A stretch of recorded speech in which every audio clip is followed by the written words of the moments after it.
జకరియా గ్రంథము 4వ అధ్యాయము 6-7. శక్తి చేతనైనను బలము చేత నైనను కాక నా ఆత్మ చేతనే ఇది జరుగునని సైన్యములకు అధిపతికి యెహోవా సెలవిచ్చుచున్నాడు.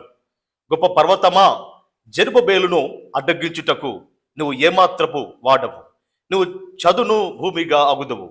కృప కలుగునుగాక అని జనులు కేకలు వేయగా అతడు పైరాయి తీసుకొని పెట్టించెను. నేడు ప్రభు మీ కొరకు ఓ ఆత్మ సంబంధమైన పాఠం నేర్చుకోవాలని దేవుడు ఈరోజు మాట్లాడుతున్నాడు. శక్తి చేతను కాదు, బలము చేతను కాదు, నా ఆత్మ ద్వారానే జరుగును అనే గొప్ప అద్భుతమైన మాటను సెలవిస్తున్నాడు.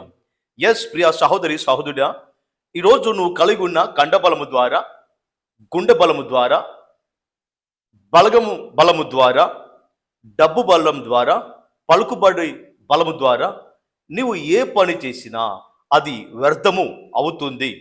కానీ ఆత్మ మీద ఆనుకొని ఆత్మకార్యాలు చేసినట్లయితే గొప్ప కార్యములు నువ్వు చేస్తావు, గొప్ప కార్యములు నువ్వు చూస్తావు.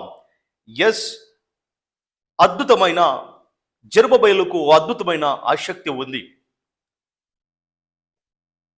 70 సంవత్సరాలు బబులోను ప్రాంతంలో బానిసగా ఉన్న ఆ జెరుబ్బేలు ఎప్పుడైతే విడుదల కలిగాడో ఓ గొప్ప ఆసక్తి కలిగి ఉన్నాడు.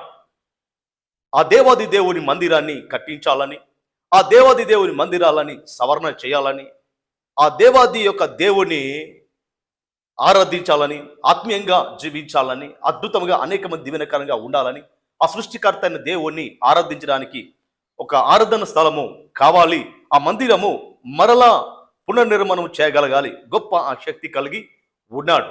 అలా ఆసక్తి కలిగి ఉన్నాడు. కానీ శత్రువులు పొంచి ఉన్నాడు. శత్రువులు మాటికి నిందలు వేస్తున్నారు, మాటికి ఎదురుదాడి చేస్తున్నారు. శత్రువు పని చేయకుండా, మందిరాన్ని రిఫర్ చేయకుండా శత్రువులు ఎదురుదాడి చేస్తున్నారు, నిందలు వేస్తున్నారు, హేళన చేస్తున్నారు, ఆపివేస్తున్నారు, అడ్డుగా నిలుస్తున్నారు. అలాంటి టైంలో దేవుడు మాట్లాడిన గొప్ప మాట, ఈ మాట, జెరుబ్బేలు నీ శక్తి చేత కాదు, నీ బలము చేత కాదు, నా ఆత్మ ద్వారా గొప్ప కార్యం జరుగుతుంది అని దేవుడు అతనితో మాట్లాడినప్పుడు అతను గొప్ప కార్యము చేశాడు. అతను పైరాయి తీసుకొని పెట్టెట్టకు ప్రయత్నించాడు. ఆ విధంగా తాను కలిగిన ఉద్దేశాన్ని సంపూర్ణంగా నెరవేర్చాడు. జెరుబ్బేలు. ప్రియ సహోదరి సహోదరుడా, ఇంతకాలము బందీగా ఉన్నా, బానిసగా ఉన్నా, పాపములో ఉన్నా, లోకములో ఉన్నా, దేవుని దగ్గరకు వచ్చినప్పుడు, ఓ అద్భుతమైన విడుదల కలిగినప్పుడు, అద్భుతమైన రక్షణ కలిగినప్పుడు, ఒక మార్గము నీకు తెరవబడినప్పుడు, ఓ అద్భుతమైన ఉద్దేశం కలిగి ఉండాలి. దేవునిలో గొప్పగా వాడబడాలి, దేవుని పరిచర్లో ముందు కొనసాగాలి, దేవుని కొరకు గొప్ప పరిచర్య జరిగించాలి, దేవుని కొరకు బ్రతకాలి, దేవుని మందిరాన్ని పునర్నిర్మాణం చేయాలి, దేవుని మందిరాన్ని స్ప్రెడ్ చేయడానికి, దేవుని మందిరాన్ని ఆరాధించడానికి, ఓ గొప్పగా దేవుడు నీకు ఇచ్చిన ఓ గొప్ప తలంపులను, గొప్ప ఆలోచనలను, ఉద్దేశాలను నెరవేర్చడానికి సిద్ధపడాలి. ఆత్మీయంగా పెడుతున్నప్పుడు, దేవుని పరిచర్లో కొనసాగిస్తున్నప్పుడు, విశ్వాసముతో ముందుకు సాగుతున్నప్పుడు ఎన్నో నిందలు వస్తాయి, ఎన్నో ఆటంకాలు వస్తాయి, ఎన్నో ఇబ్బందులు వస్తాయి, సమస్యలు వస్తాయి, కష్టాలు వస్తాయి. తద్వారా భయపడడానికి వీలదు. నీ ద్వారా కానిది దేవుడు తన ఆత్మ ద్వారా జరిగిస్తాడు, అందులో సందేహము లేదు.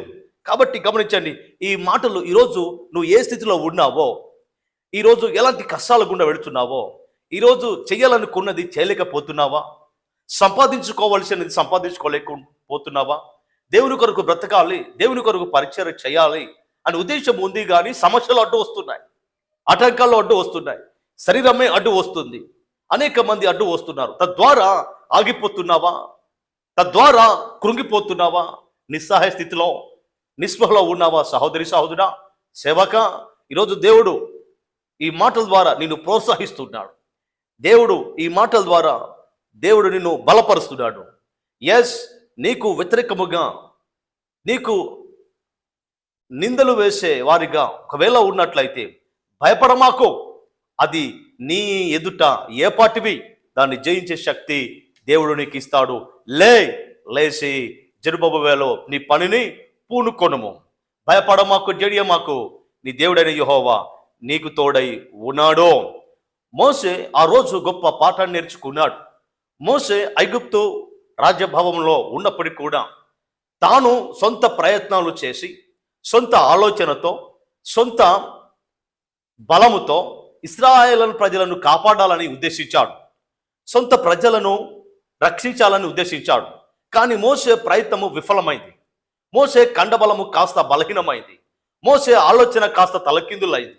సొంత ప్రయత్నము చేశాడు ఇశ్రాయేలును కాపాడడానికి, కానీ సొంత ప్రయత్నము సొంత ప్రయత్నము విఫలమైంది. తద్వారా ఆయన సొంత బలముతో కాపాడాలని అనుకున్నాడు. కానీ జరిగింది మరొకటి.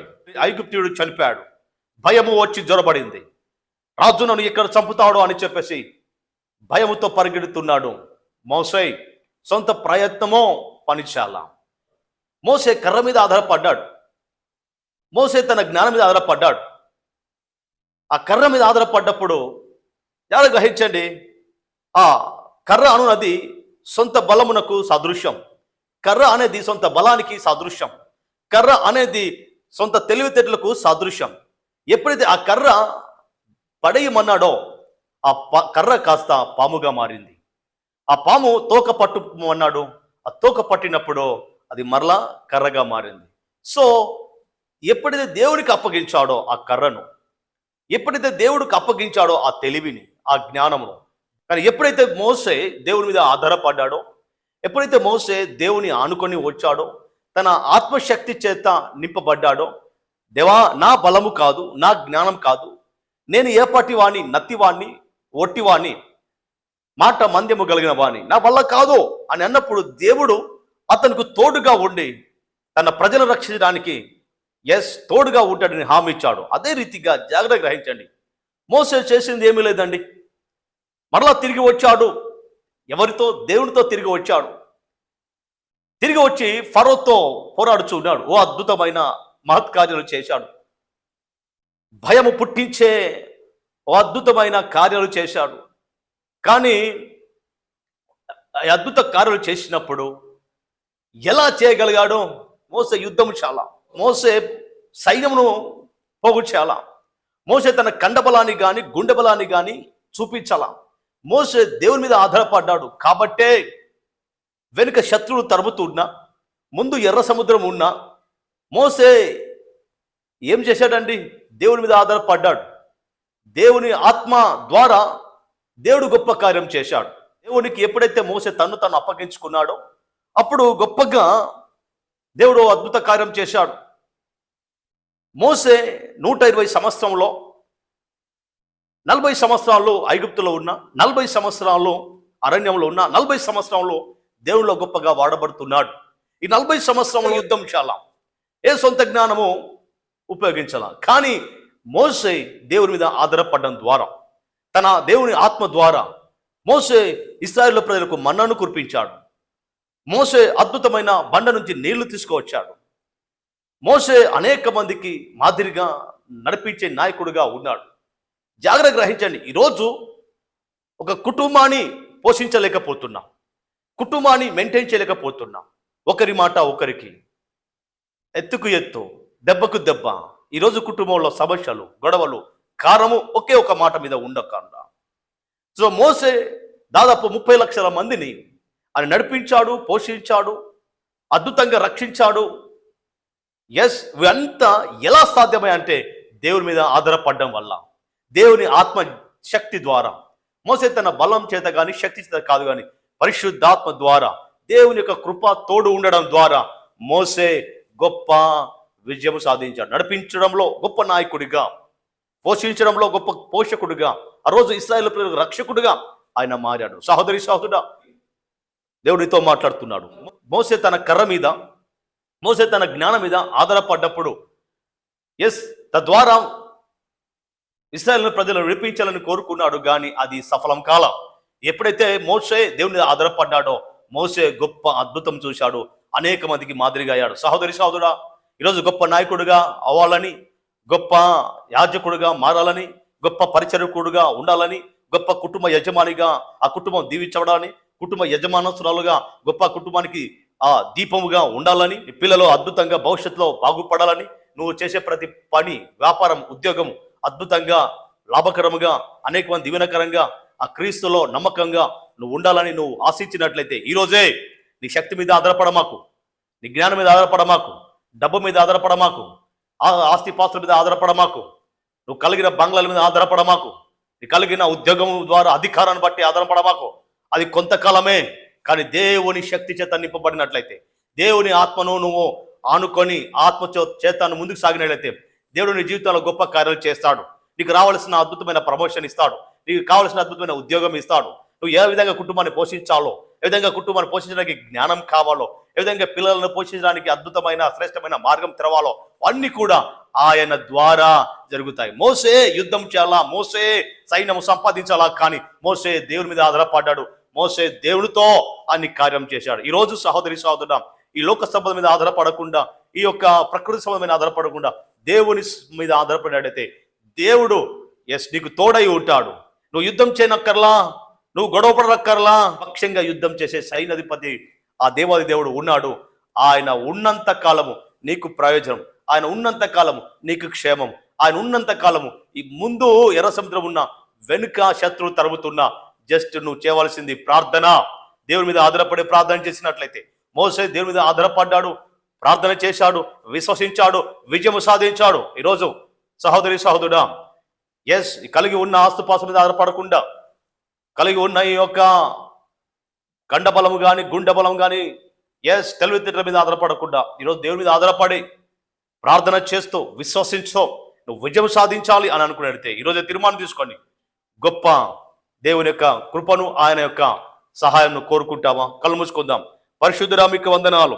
శక్తి చేతనైనను బలం చేతనైనను కాక నా ఆత్మ చేతనే ఇది జరుగును అని ఆ రోజు ప్రభా జెరుబ్బయలు మాట్లాడినట్టుగా మోసే నీ మీద ఆధారపడినప్పుడు గొప్ప అద్భుతం జరిగించావు. ఈరోజు నీ మీద ఆధారపడ్డ ప్రతి సహోదరి సహోదరునికి దీవించండి, అద్భుతం జరిగించండి, అనేక మంది దీవెనకరంగా మార్చమని సహాయించమని యేసుక్రీస్తు శ్రేష్టమైన నామంలో వేడుకొని ప్రార్థిస్తూ ఉన్నాము తండ్రి. ఆమేన్.